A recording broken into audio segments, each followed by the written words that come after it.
ბიძინა ივანიშვილის კომპანიებთან დაკავშირებით რატომ დააფუძნა SST-რა უკაცრავად თუ შეიძლება რომ გაგვცეთ პასუხი?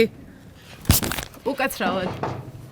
ერთი შეხედვით ბიძინა ივანიშვილისგან არც ოფშორულ ზონებში ცვლილებები უნდა იყოს გასაკვირი და არც მით უმეტეს ახალი კომპანიების დაფუძნება. თუმცა ფაქტია, რომ ოფშორებიდან გაქცევისთვის მზადება ოლიგარქმა ამერიკის შეერთებული შტატების მიერ სანქციების დაწესებიდან 4 დღეში დაიწყო. სანქცირებას უკავშირდება ამ კომპანიების დაარსება, იქნებ გვიპასუხოთ. ბატონი კახა კობიაშვილი არის რამდენიმე კომპანიის დირექტორი და ასევე სამმართველო საბჭოს თავმჯდომარე. სანქციების გამო ძალაუფლების დაკარგვის საფრთხე დღითი დღე უფრო რეალური ხდება. ამიტომ ოლიგარქიც თავის გადარჩენას ცდილობს და აგრძელებს ახალი კომპანიების დაარსებასა და სხვადასხვა კუნძულიდან გამოქცევის ოპერაციას.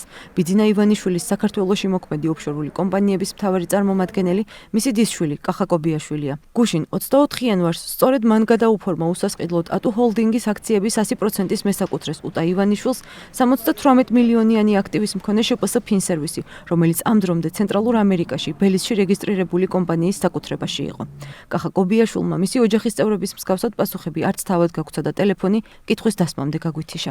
რამდენიმე კითხვა მაქვს თქვენთან ახლად დაფუძნებულ დეა ბაძაღუა ტელეკომპანია ფორმულა. ახლად დაფუძნებულ კომპანიებს ოფშორებიდან გამოქცევის სქემა მარტივია. სხვადასხვა ტერიტორიაზე რეგისტრირებული ქონება საქართველოს იურისდიქციის ქვეშ ახლად დაფუძნებულ კომპანიებში გადმოაქვთ. პირველი სანქციების შემდეგ, რომელიც უშუალოდ ოლიგარქს შეეხო, იაპონიაში მცხოვრებმა მისმა უფროსმა შვილმა კომპანია ატუ ჰოლდინგი დააფუძნა. 17 იანვარს კი ამ ჰოლდინგის მსგავსად პანამის ოფშორული ზონიდან გადმოტანილი 7 შპს, რომლებიც თავის მხრივ საქართველოში სასტუმროებს, მიწის ნაკვეთებსა და სხვა დიდძალ ქონებას ფლობს, კომპანია ტერაში დარეგისტრირდა, რომლის 100%-იანი წილის მფლობელიც თავად ბიძინა ივანიშვილია. სააქციო საზოგადოება ტერას სამეთვალყურეო საბჭოს ერთ-ერთი წევრი კახა კობიაშვილსა და ნატო ხაინდრავასთან ერთად ბიძინა ივანიშვილის კიდევ ერთი ბიზნეს პარტნიორი ნოე კინკლაძეა. სანქციებს უკავშირდება თუ არა ეს? აბა რას უკავშირდება? ჩვეულებრივი ბიზნეს ოპერაციაა და მე რა. 31 დეკემბერს მოხდა და ეს და 27-ში დაასანქცირეს. რატო იყო ესეც სასწრაფო ამის გადაწყვეტილება? არაფერი დაწყებული პროცესი იყო, ბროდ დაემთხვა დროში მეტი არაფერი. არ გადმოგვხმას ოფშორებიდან საკუთარი ქონება ამ კომპანიაში. მას დაუწესეს სანქციები აშშ-მ და ასევე ბრიტანეთში არის ინიცირებული. თქვენ არ გიშინიათ რუსეთის აგენტად დეკლარირებულ ადამიანთა არა ბატონო, არა. ასეთ ჭორებს გვაქვს. ჭორები არ არის ბატონო, დაუწესდა მას სანქციები და კი, მას დაუწესდა, მაგრამ მე არ რატო უნდა ვიყო დაკავშირებული რაიბესთან. ის რაც დაუწესდა, ჩემი მოსაზრებით ისიც არასწორია. ამავე კომპანიის დირექტორია პაატა სულაბერიძე, რომელსაც ოლიგარქთან მრავალწლიანი თანამშრომლობა აკავშირებს და მისი უახლოესი გარემოცვის წევრია. ოლიგარქის სქემის შესახებ საუბარი არც მას სურს. სანქციებიდან 4 დღეში გადაკეთდა შპს SST. მაინტერესებს ეს სანქციებს უკავშირდება თუ არა 31 დეკემბერს ამის ასე სასწრაფოდ დარეგისტრირება? არა მგონი, არა. არ უყურეთ მაგის განმარტებას ვიჟამოხდა. SST რა არის, რომლის დირექტორის ბრძანდებით თქვენ? მაგრამ ყოველ შემთხვევაში ისიც არის კარგი. გასაგებია და რა საქმიანობს ეს სააქციო საზოგადოება? ამის განმარტებაც არ შეგიძლიათ? არა, თქვენთან არა. ჟურნალისტებთან არა. იცით რა მაინტერესებს? გადმოიტანა თუ არა ბიძინა ივანიშვილმა ქონება პანამაში რეგისტრირებული ოფშორული კომპანიებიდან? მოდი, კარგად ზანდებოდეთ რა. არაფერზე პასუხი არ გაქვს. სააქციო საზოგადოება ტერასა და ატუ ჰოლდინგის გარდა ივანიშვილების ოჯახმა 20 იანვარს ოლიგარქის ცოლის ეკატერინე ხვედელიძის სახელზე ახალი კომპანია ლუსოლი დაარეგისტრირა. მისი სამეთვალყურეო საბჭოს თავმჯდომარე ბიძინა ივანიშვილის ძე ნუგზარ დეკანოიძეა. კითხვებს არამხოლოდ თავად, არამედ მისი ცოლი და ბიძინა ივანიშვილის დისშვილი თიკო კობიაშვილიც გაექცა. ბატონ ნუგზართან ვარ, თუ შეიძლება რამდენიმე კითხვა გვაქვს მასთან. ნუგზარ, ჟურნალისტია. თქვენ თუ შეგიძლიათ რომ მიპასუხოთ ბიძინა ივანიშვილის ახლობელი ბრძანდებით კომპანიებთან დაკავშირებით თქვა ინტერესებს. რატომ დაფუძნდა სააქციო საზოგადოება ლუსოლი რამდენიმე დღის წინ? უკავშირდება თუ არა ეს სანქციებს? სააქციო საზოგადოება ლუსოლთან დაკავშირებით მაქვს რამდენიმე კითხვა, რომელიც რამდენიმე სანქციების თავიდან ასარიდებლად დაფუძნდა თუ არა ეს კომპანია, რას უკავშირდება? სააქციო საზოგადოება ლუსოლის სახელზე ჯერ არაფერი გაფორმებულა. ამიტომ სამომავლო გეგმებთან დაკავშირებით გვინდოდა მის დირექტორს, გელა კობერიძეს გავსაუბრებოდით, რომელიც ასევე ოლიგარქის ბიზნეს პარტნიორი და უახლოესი გარემოცვის წევრია. კითხვებზე პასუხი არც მას სურს. ბატონი გელა ხო აქ ცხოვრობს, არ იმყოფება სახლში. რატო ხართ ხალბატონო აგრესიული? რამდენიმე კითხვა გვაქვს ბატონ გელასთან. ფაქტია, რომ დაწესებული სანქციების გამო ოლიგარქი და მისი უახლოესი გარემოცვა ერთგვარ თვითიზოლაციაშია, რასაც სანქცირებასა და მის კომპანიებთან დაკავშირებით დასმული კითხვებისგან გაქცევის სერიაც ადასტურებს. ფაქტია ისიც, რომ ივანიშვილი საკუთარ ქონებას მხოლოდ მის გარშემო დარჩენილ ვიწრო წრეს ანდობს. ერთ-ერთი მათგანი კი ქართულ ბანკის სამეთვალყურეო საბჭოს თავმჯდომარე და ქართულ ჯგუფის გენერალური დირექტორი ნატო ხაინდრავაა. თქვენ ბრძანდებით ბიძინა და უტა ივანიშვილებისა და ეკატერინე ხვედელიძის ოფიციალური წარმომადგენელი ახალ კომპანიებში. ვინცანდებით თქვენ ტელეკომპანია ფორმულა ქალბატონო ნატო. მომისმინეთ თქვენ რა გვინდოდა საჯაროდ ყველაფერი საჯარო შეიძლება წაიკითხოთ მეტი არაფრის განმარტებას თქვენთვის არ ვაკეთებ. მაინტერესებს სანქციების თავიდან ასარიდებლად რუსეთის აგენტად გაფორმების უდიდესი რეპუტაციული ზიანისა და მასზე პირდაპირი ხელშესახები გავლენის გარდა სანქციებს ივანიშვილის ქონებაზე ირიბი ეფექტიც აქვს. ამის უშუალო აღიარება საზოგადოებამ სანქცირებიდან 3 კვირაში 20 იანვარს იხილა, როდესაც ივანიშვილის ერთ-ერთმა ადვოკატმა განცხადება გაავრცელა შვეიცარიულ ბანკ იულიუს ბაიერთან დაკავშირებით. ამ ბანკში ინახებოდა კრედიტ სვისისგან გადარჩენილი აქტივების საკმაოდ დიდი ნაწილი და ახლოს სწორედ ამაზე აქვს წვდომა შეზღუდული ივანიშვილს. იულიუს ბაიერმა არასწორად უფრო სათავისოდ განმარტა ეგრეთ წოდებული ამერიკული სანქციები და ბიძინა ივანიშვილის ოჯახის წევრებს და მის კომპანიებსაც აცნობა, რომ ფაქტობრივად ეგრეთ წოდებულ ამერიკულ სანქციებს დაუქვემდებარა მათი საბანკო ანგარიშები. სანქციების აი ამ დოკუმენტში არის ერთი გამონაკლისი, რომ ის არ ეხება მის კომპანიებს გარდა იმ შემთხვევისა, როდესაც არის სინგაპურსა და ბერმუდაში მიმდინარე დავის საკითხი, რომელიც შვეიცარიიდან ფულის მიღებას ეხება და ამ ფულის გამოტანა მას არ შეუძლია ამერიკის ხაზინის სპეციალური ნებართვის გარეშე. მთელი ეს თანხები გაყინულია, მათ შორის ოჯახის ფული, მათ შორის მისი ბიზნესები, სადაც განთავსებული ჰეჯ-ფონდებში და ჩივის, ეხლა რომ შემოსავალს არ მაძლევს ეს ბანკი, რომელიც სხვაგან განთავსებით მივიღეო. ოლიგარქი, რომელსაც სანქციები ამერიკის შეერთებულმა შტატებმა 27 დეკემბერს დაუწესა, მათ გავლენას არ აღიარებს და ცდილობს ყველაფერი პოლიტიკურ შანტაჟს დაუკავშიროს. 21 იანვარს განცხადება ივანიშვილის კიდევ ერთმა ადვოკატმა გაავრცელა. ოლიგარქი მისი პირით ჩივის, რომ ოჯახის წევრებს საბანკო ანგარიშებზე წვდომა შეეზღუდათ, რაც ასევე სწორედ სანქციების არაპირდაპირი შედეგია. ბანკმა გააფართოვა აი ამ სანქციების შინაარსი, ჩათვალა რომ ეს ფული, რომელიც ოჯახის წევრებს აქვს, მათი კი არ არის ბიძინა ივანიშვილის ფული და რეალურადაც ასეა. ასე რომ საწყისი მცირეოდენი სანქციაც კი უზარმაზარ პრობლემას უქმნის მას. ის უკვე მოკვეთილია საერთაშორისო ბიზნეს სამყაროდან, არასდროს არავინ მასთან არ დაიჭერს ურთიერთობას როგორც სანქცირებულ პირთან და საკმარისია ამ სანქციო დოკუმენტში ერთი სიტყვა ჩაიწეროს. სიტყვა ქართულ ფონდი და მორჩენილია.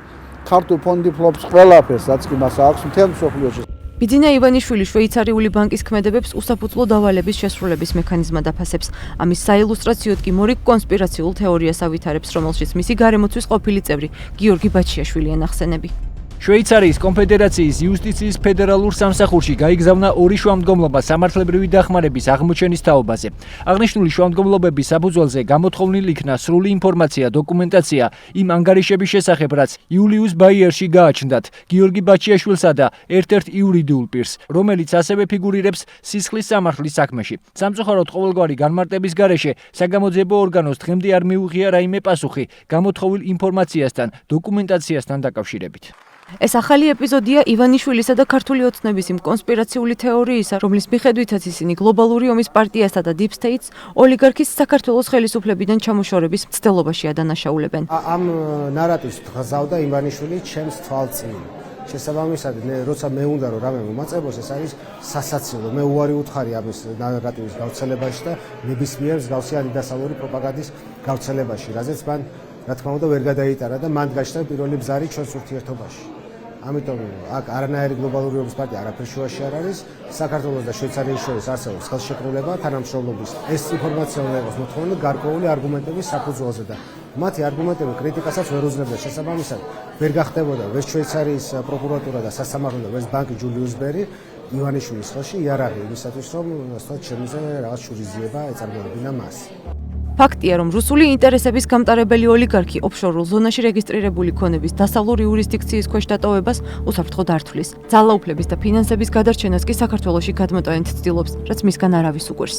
სხვა იურისდიქციაში საკუთარი ქონების დატოვებით ის რისკავს, რომ სანქციების ამოქმედების შემდგომ მისი წილები გაიყინოს შესაძლებელია ჩამოერთვას და გასხვისდეს. ასეთ შემთხვევაში თუ ეს გადმოტანილია საქართველოში, ალბათ ყველა დარწმუნებული ვართ, რომ ეგრეთ წოდებული იუსტიციის მინისტრი ანრი ოხანაშვილი ნამდვილად არ გაუყინავს ივანიშვილს და ვერ გაუყინავს ივანიშვილს მის აქტივებს და მით უმეტეს ვერ გაუსხვის, ანუ ის თავს მხოლოდ და მხოლოდ უსაფრთხოს ცნობს ახლა საქართველოში.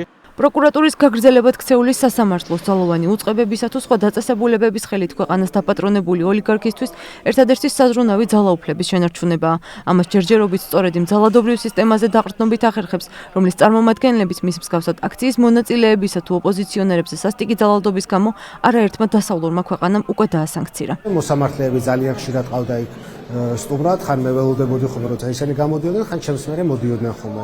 და ეს ყოველდღიური, ასე ვთქვათ, პრაქტიკა იყო ივანიშვილის კარზე, რომ მოსამართლეები, პროკურორები და სხვა ძალოვნები, ასე ვთქვათ, დადიოდნენ და ეახლებოდნენ ხოლმე მას. მიუხედავად იმისა, ივანიშვილი პრემიერ-მინისტრი იყო, მე გავიდოდა პოლიტიკიდან, მოვიდოდა პოლიტიკიდან, ეს ხო ტყუილები იყო ყველაფერი. არაფერი არ იცვლებოდა ივანიშვილის გასვლა მოსვლიდან. როგორც ეს ხალხი დადიოდა მასთან, ისე აგზელებს დღემდე სიარეს. შესაბამისად, მე ძალიან კარგად ვიცი ამის შესახებ. თელმა მსოფლიო მიცის, რომ ბიძინა ივანიშვილი ჭრილოვანი მმართველი არის ქვეყნის და ხელისუფლება მთლიანად და ყველა შტო ამ ხელისუფლების ექვემდებარება მას და მის გადაწყვეტილებებს. შესაბამისად, მისი სანქცირება ნიშნავს ზოგადად პოლიტიკური ესტაბლიშმენტის მიმართ განწყობის დაფიქსირებას. ვექტორის ცვლილებების შედეგად ეს შედეგი დადგებოდა და ამ შედეგის ერთ-ერთი გამოხატულება არის დასავლეთის მხრიდან რეაგირება ამ ვექტორის ცვლილებაზე სანქციების ფორმით, რომელსაც უნდა ჰქონდეს რაღაც შემაკავებელი შემზღუდავი ეფექტი. სწორედ ამ მოსალოდნელი სანქციებისთვის მზადება დაიწყო ოლიგარქმა გაზაფხულზე, როდესაც ოფშორებიდან საქართველოში კომპანიების გადმოტანა გაამარტივა. მისი ნების აღმსრულებელი ქართული ოცნების დეპუტატების მიერ მიღებული ოფშორული კანონით ბიძინა ივანიშვილს ახლა გადასახადების გადახდაც კი არ მოუწევს. ეს იმას ნიშნავს, რომ ეს კომპანიები არათუ გადმოტანის, ასე ვთქვათ, თანხას არ გადაიხდის ბიძინა ივანიშვილი 2028 წლამდე ქონების გადასახადიდანაც გათავისუფლებიან. როდესაც დღეს ქონების გადასახადს უკვე იხდიან. ანუ ქაღალდზე ოფშორიდან გამოქცევა ხდება და ამის გადაფორმების პროცესი მიმდინარეობს. მაისში უკვე ვიცოდით იმის თაობაზე, რომ ცვლილებები შევიდა საგადასახადო კოდექსში და ოფშორული ტერიტორიებიდან აქტივების გადმოტანაზე დაწესდა შეღავათიანი რეჟიმი და სავარაუდო იყო, რომ ამ ახალი ჩანაწერების გამოყენება და გავრცელება მნიშვნელოვანი იყო უშუალოდ ამ ტიპის სიტუაციებისთვის. ოლიგარქი ყველაზე მეტად ქვეყანას აზარალებს. სანქციების გავლენა ექსპერტების აზრით სულ უფრო შესამჩნევი გახდება, რადგან ეკონომიკა იზოლაციაში ყოფნას დიდხანს ვერ გაუძლებს. გაჭედილობა, რომელიც ახლა ჭირს დღეს ქვეყანას და რომელსაც ჭირდება დეესკალაცია პოლიტიკურად, ეს ამის გარეშე იმ პირობებში, როდესაც წამყვანი მაღალჩინოსნები და ყველაზე მნიშვნელოვანი ბიძინა ივანიშვილი არის სანქცირებული, მთელი დასავლური და ცივილიზებული სამყაროსთვის ნიშნავს, რომ ამ ქვეყანაში არის არასტაბილურობა პოლიტიკური, რომელიც რითი დასრულდება არავინ არ იცის და ამას პირდაპირ გავლენა აქვს ინვესტიციების კუთხით და ეკონომიკისთვის, იმიტომ რომ უკვე ძალიან ცხადია, რომ ეკონომიკა შედის კრიზისში. რამდენად შეძლებს ფულისა და გავლენების გადარჩენას, ეს ჯერჯერობით უცნობია. ივანიშვილს ბრიტანეთის სანქციებიც ემუქრება. ამ საკითხზე თემთა პალატაში შესული ინიციატივით, რომელსაც უკვე 20 ხელმომწერი ჰყავს, ფინანსურ სანქციებში მოყვება ივანიშვილების ოჯახის ბიზნეს იმპერიის დიდი ნაწილი, რომლებიც ბრიტანეთის ვირჯინიისა და კაიმანის კუნძულებზეა რეგისტრირებული. ეს არის კიდევ ერთი მიზეზი იმისა, თუ რატომ ჩქარობს და აარსებს ახალ კომპანიებს. სწორედ ამიტომ ივანიშვილმა ბრიტანეთის ვირჯინიის კუნძულებიდან საკუთარი ქონება, ეს არის ქართუ ჯგუფი, ბანკი ქართუ, საქველმოქმედო ფონდი ქართუ, შესაბამისად სასტუმროები თბილისში, სასტუმროები შავი ზღვის სანაპიროზე, სასტუმროები ბაკურიანში, აბასთუმანში და სხვა დიდძალი ქონება გადაიტანა უტა ივანიშვილის სახელზე. ფაქტია, ოლიგარქის თავზე სანქციების ყულფი ვიწროვდება. როდემდე სად გაექცევა აკრძალვებს გაყინულ ანგარიშებს თუ შეწყვეტილ ტრანზაქციებს, ამის პროგნოზირება შეუძლებელია, რადგან ეფექტი და მასშტაბები შესაძლოა იმაზე მძიმე აღმოჩნდეს საერთაშორისო იზოლაციის შემთხვევაში, ვიდრე დიქტატორულ რეჟიმს წარმოუდგენია. ამ შემთხვევაში აღარ იმუშავებს ოლიგარქის სქემებიც, რომლის თანახმადაც თითოეული ლარისთვის ბრძოლაში მისთვის ყველაფერი დასაშვებია. მათ შორის ადამიანებისთვის თავისუფლების შეზღუდვა და მათი ღირებულებების ფეხქვეშ გათევლა, ძალადობა და ამ გზით ძალაუფლების მიტაცება.